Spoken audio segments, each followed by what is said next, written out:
네, 오늘은 새로운 드라마를 좀 시작해 보겠습니다. 리뷰를. 왓처입니다. 왓처. 지난주에 제가 봤는데 상당히 이렇게 영상을 좀 남기고 싶은 생각이 들게 만드는 그런 드라마였습니다. 제가 상당히 좋아하는 스타일이고 좋아하는 배우들이 좀 많이 나오는 그런 드라마였기 때문에 앞으로 얼마 동안 영상을 한번 남겨보겠습니다. 자, 오늘은 1, 2화 내용인데요. 이렇게 제가 이번에는 등장인물을 좀 이렇게 사진을 좀 사용해 봤습니다. 자, 등장인물 설명을 먼저 이렇게 해보겠습니다. 자, 등장인물. 자, 맨 위에는 그 염동숙이라고 합니다. 염동숙. 저 위에 보이시죠? 네, 이렇게 염동숙. 세양지방경찰청의 청장입니다. 청장. 자, 그리고 밑에 보면은 박진우 보이죠? 자, 드라마 속의 이름을 주로 이렇게 설명하겠습니다. 이게 박진우 차장입니다. 박차장 이렇게 청장, 차장. 네. 그리고 이제 그 다음에 보면은 장혜룡이라고 보이죠? 장혜룡. 네. 혼동을 피하기 위해서 극중 인물 위주로만 먼저 설명하겠습니다. 장혜룡. 광역수사대 반장입니다. 광역수사대, 세양지방경찰청의 그 광역수사대 반장.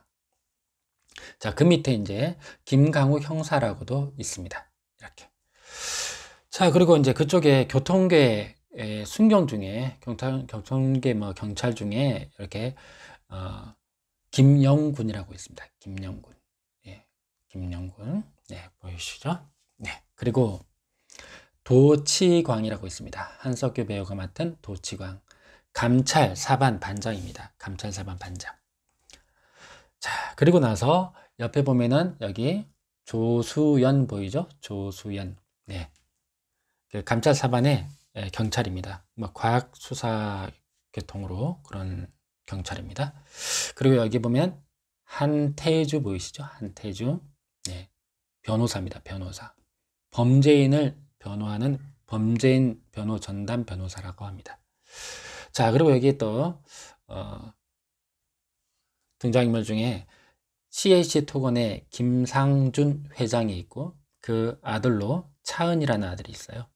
그리고 여기 손병길이라고 어떤 등장인물이 있고 그 딸로 아람이 있습니다. 자, 이렇게 일단 이런 등장인물입니다. 어떤 등장인물들은 중간에 죽든지 사라지든지 이렇게 할 수도 있는데 나머지는 이제 메인으로 이렇게 있게 됩니다. 네, 줄거리 얘기를 좀 간단하게 아주 빠르게 한번 해보겠습니다. 먼저 요 김영군 이 교통계 형사잖아요. 그런데 요 손병길이 신호 위반을 한 거예요. 그래서 이제 쫓아간 거죠. 이렇게 쫓아갔습니다. 쫓아갔는데 뭔가 이상한 거예요. 얘가 땀 삐질삐질 흘리고 그리고 손에 피도 묻어 있고 그리고 그 뒤에 트렁크를 열어보니까 신발 한쪽이 있는 거예요. 뭔가 이상하다 이렇게 했는데 갑자기 이제 손병길이 도주를 합니다. 도주를 하더니 어떤 아이를 인질로 삼아 가지고 인질극을 벌이죠. 사실은 알고 보니까 딸 아람이었습니다. 하지만 이제 김영군 영군은 이 인질극을 벌인다고 생각하고 총을 쏴버립니다. 예, 병기를 총을 쏴버리죠. 자, 그 장면에서 누가 나타나냐? 여기 장여룡이죠. 장여룡이 나타나 가지고 자기가 잡으려고 합니다. 근데 이제 그런데 잡으려고 하는 건지 죽이려고 하는 건지 그런 모를 지경입니다. 상황은. 자, 그때 이제 영군이 알게 된 거죠. 아, 얘가 인질이 아니라 딸이거나라는 걸 알고는 이 송병기를 살려냅니다.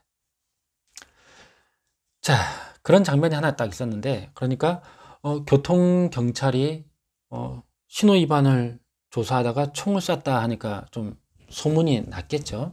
자, 그런데 여기는 도치광 얘가 그 박 차장을 찾아가서 내가 장요령을 좀 수사하겠습니다 라고 이렇게 말을 합니다. 허락을 받으려고 하는 거죠. 그런데 이제 이유가 뭐냐, 지금 김상준 회장이 장요령하고 만나고 나서 잡힌 다음에 구속이 됐는데 이게 아마 증거불충분으로 이렇게 사바사바해서 나올 것 같다, 뭔가 찝찝하다, 뭔가 있을 것 같다 이러면서 수사를 하겠습니다 라고 말하는 거예요. 그랬더니 이제 이 박 차장이 야, 지금 장혜룡, 응? 이 경찰청에서 지금 최고로 잘 나가는 스타 그 경찰인데 네가 함부로 그러면 되겠냐, 그러면서 확실한 증거 가져와 이렇게 하는 거죠. 그래서 이제 도치광 한석규가 딱 들어봤는데 여기 손병길 이 사람이 CH토건에서 일하는 사람이었어요. 예, 뭐 총 쐈다는 일도 있는데 여기 CH토건이거든. 그러니까 이거 좀 뭔가 냄새가 난다, 수사 좀 해봐야겠다 하면서 지금 도치광이 김영군을 감찰 수사를 하기 시작합니다. 이제 그런 장면이 이제 나타나는 거죠. 자, 근데 여기서 이제 아주 독특한 장면이 뭐가 있냐면 갑자기 이 김상준 회장이, 이 사람은 지금 그러니까 구치소에 있는 거죠. 구치소에 있는데 이 김상준 회장이 어떻게 하냐면 손병기를 위해서 한태주 변호사를 선임해 주는 겁니다. 예. 자, 이게 희한한 상황이니까 그러면 이제 알고 보니까 어떤 상황이었냐, 이 손병길이 김상준 회장의 아들 차은을 유괴를 한 겁니다. 그래서 지금 어디 있는지를 모르는 거예요. 그런데 이제 손병길이 잡았는데, 신호 위반으로 잡혔지만 일단 잡았는데 이 손병길하고 협상을 해가지고 아들 차은을 좀 잘 빠져나오게 찾게 협상을 해봐라 이렇게 말한 거죠. 이렇게 김상준 회장이 그렇게 한 겁니다. 자, 그런데 이제 이 손병길이 하는 말이 뭐냐, 자기는 경찰이 그렇게 하라고 사주를 해서 그래서 차은이를 유괴를 한 거다. 지금 김상준 회장이 구치소에 있기 때문에 아무것도 못하니까 이렇게 아들 유괴해가지고 돈 달라고 하면 돈을 줄 거다. 그러면 그 돈을 주면은 그거를 반반으로 하자라고 해놓고 막상 돈을 받으니까 갑자기 자기를 죽이려 한다. 이게 이제 송병길 쪽의 주장입니다. 네. 그래서 이제 어떻게 하냐, 이 치광하고 영군하고 치광하고 태주하고 병길, 이 병길 세 명이 이렇게 세 명이 차은을 찾으려고 나서는데 갑자기 차가 돌진해 와가지고, 그런데 그 차에는 김상준 회장이 타고 있었어요. 김상준 회장이 타고 있으면서 병길을 데려갑니다. 차로 데려갑니다. 자, 데려가고 나서는 이제 전화를 합니다. 한태주한테 전화를 하면서 자, 계약 위반으로 계약 파기다. 잔금은 안 줘도 된다. 하지만 이 김강욱 형사가 갈지 모르니까 조심하라 이렇게 막 내용을 한 거예요. 근데 막상 저 김상준하고 손병길이 있는 그곳에 바로 김강욱이 있었습니다. 김강욱이. 그리고 이 김강욱을 의심한 그 김영권이 그쪽을 또 따라갔어요. 가서 그 장면을 목격하게 되는데 이 김강욱이 어떻게 하느냐, 김상준 회장을 쏩니다. 그러니까 김상준 회장이 내 아들만 좀이라도 좀 살려줘라 라고 이렇게 애원을 하는데, 그리고 나서 손병길 손가락을 잘라버립니다. 김강욱 형사가 손가락을 잘라버리면서 차은이 어디 있는지 빨리 불어라 이렇게 말을 하죠.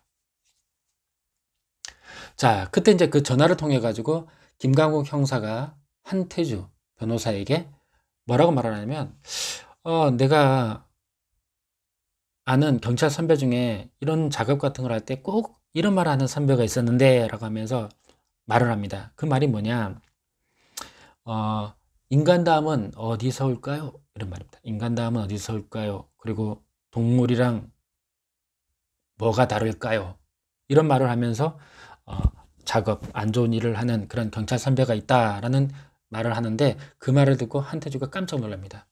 이유는 자기가 납치됐을 때 들었던 납치범의 멘트였거든요. 그러면서 뭔가 팍 느끼는 거죠. 네. 자, 도치광, 한석규가 이제 치광이 그 자리로 이렇게 빨리 와서 지금 이 김강욱 형사가 도망갑니다. 그리고 이제 병길은 차은이의 위치를 알려주고, 그리고 알려주고 죽습니다. 총에 맞았던 김상준 회장은 용케 살고요. 그리고 이제 가서 차은이도 찾게 됩니다. 알려줬기 때문에, 위치를 알려줬기 때문에 차은이도 찾게 됩니다. 자, 그런데 이제 아직까지 찾지 못한 게 뭐가 있느냐? 이제 몸값으로 받은 돈이 있죠. 몸값으로 받은 돈. 근데 몸값으로 받은 돈을 위치를 아직 모르겠다. 자, 그래서 이제 어떻게 하냐면 이 손병길의 딸 아람이한테 찾아갑니다. 누가 찾아가냐면 김영권 찾아갑니다. 이렇게 찾아가는데 바로 그 자리에 또 김강욱 형사가 있는 거예요. 이 딸 아람이는 자기 아빠가 예전에 한 말이 뭐였냐면 이 김강욱 김영군 이 경찰은 좋은 경찰 같으니까 얘한테만 말을 해라. 얘한테만 말을 해라. 그래서 자기 아빠가 그렇게 말을 했답니다. 그래서 이제 이 김영군한테는 말을 해주는데 그때 이제 이 김강욱 형사가 김영군을 죽이려고 하죠. 딱 죽이려고 하는 때 갑자기 여기 장효령이 있죠. 장효령이 나타나서 김강욱 형사를 총으로 쏴 죽입니다. 모든 일을 김강욱 얘가 혼자 한 거다라고 말을 하면서 이게 없애버린 거죠. 자, 뭔가 이제 갑자기 막 정신없는 일들이 이렇게 벌어졌는데 이제 이 살아남은 김상준 회장이 그런 말을 합니다. 아, 내가 살아남은 이유가, 내가 안 죽은 이유가 있을 것 같다. 그리고 이 손병길이 이렇게 구치소에서 손병길이 이제 잡혔다가 나간다는 거를 장효령에게 얘기한 사람이, 전화한 사람이 한태주였습니다. 한태주 변호사. 예, 이렇게. 자, 뭐 여차여차 이렇게 돼가지고 지금 여기서 감찰 사반하고 일부 몇 명하고 모여서 비리 수사 팀을 결성하게 됩니다. 누가 비리 수사 팀이냐? 자, 도치광 있죠? 네. 그리고 조수연 있죠? 원래 감찰 사반. 그리고 김영권 교통교였지만, 그리고 한태주. 이렇게가 비리 수사팀으로 새로운 팀을 만듭니다.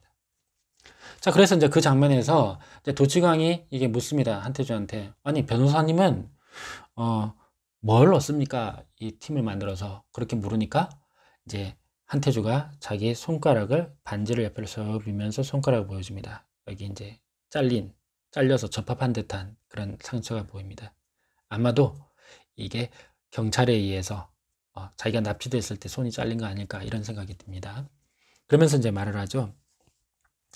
같이 나쁜 경찰을 잡을 수 있다고. 우리 같이 갈 수 있어요. 이렇게 말을 합니다. 자, 이 정도가 1회, 2회 줄거리였습니다. 13분 정도 되네요. 오늘은 첫 회이기 때문에 리뷰는 간단하게 한번 해볼까요? 자, 이 드라마의 매력 간단하게 말하면 첫 번째는요, 내용입니다. 보통 뭐 범죄도시 어쩌고 저쩌고 이런 여러 가지 모양들을 보면은 범죄자, 경찰, 아니면 경찰, 검찰 이런 쪽이 많잖아요. 근데 여기는 지금 자주 보지 못했던 감찰이라는 내용이 나옵니다. 감찰. 아주 신선한 주제입니다. 상당히 관심이 가는 그런 주제고, 또 이 감찰이라는 영역이 보니까 아주 애매한 거예요. 감찰, 만약에 범죄자의 적은 경찰이고 경찰의 적은 만약에 그 범죄자라고 하면 감찰은 뭐냐 이거죠. 감찰의 입장에서 봤을 때는 오히려 경찰이 상대방이 되는 거죠. 그렇죠? 아주 애매한 위치에 놓여 있는 그런 상황인 겁니다. 자, 그리고 이제 두 번째로는 이제 뭐가 있냐면 이 등장인물 중에 배우들이 하는 연기들이 굉장히 잘 어울리는 거예요. 그러니까 한석규, 뭐 김현주, 또 뭐 서강준, 예, 나머지 이런 분들의 연기가 상당히 자연스럽고 아주 극중의 몰입도가 아주 좋습니다. 그래서 시간 가는지 모르게 아주 집중해서 볼 수 있고. 이제 세 번째로는 뭐냐면 이게 장르 자체가 그 스릴러 장르이기 때문에 아주 궁금해집니다. 아주 이게 과거에 무슨 일이 있었는지, 다 이런저런 사연들이 있는데 15년 전에 이 여러 명들이 같은 사건에 연루된 사람이었어요. 도치광, 김영군, 그리고 한태주. 이게 15년 전, 또 7년 전 사건이라고 나오는데 거기에 같이 연루됐던 상황들인 겁니다. 물론 이제 대충 뭔가 나온 건 있지만 구체적인 거는 다음 3회, 4회를 할 때 구체적인 내용은 언급하기로 하겠습니다. 그러니까 과거와 관련된 그런 궁금증 이런 것들이 굉장히 많이 느껴지는 사이사이에 약간씩 보이긴 하는데 상당히 궁금해지는 그런 드라마입니다. 네, 오늘은 짧게만 이야기하겠습니다. 굉장히 볼만한 드라마라고 생각합니다. 상당히 기대를 갖고 열심히 보겠습니다. 다음 시간에 뵙겠습니다. 혹시 이 영상이 마음에 드셨다면 구독, 좋아요 꾹꾹 눌러주세요. 감사합니다.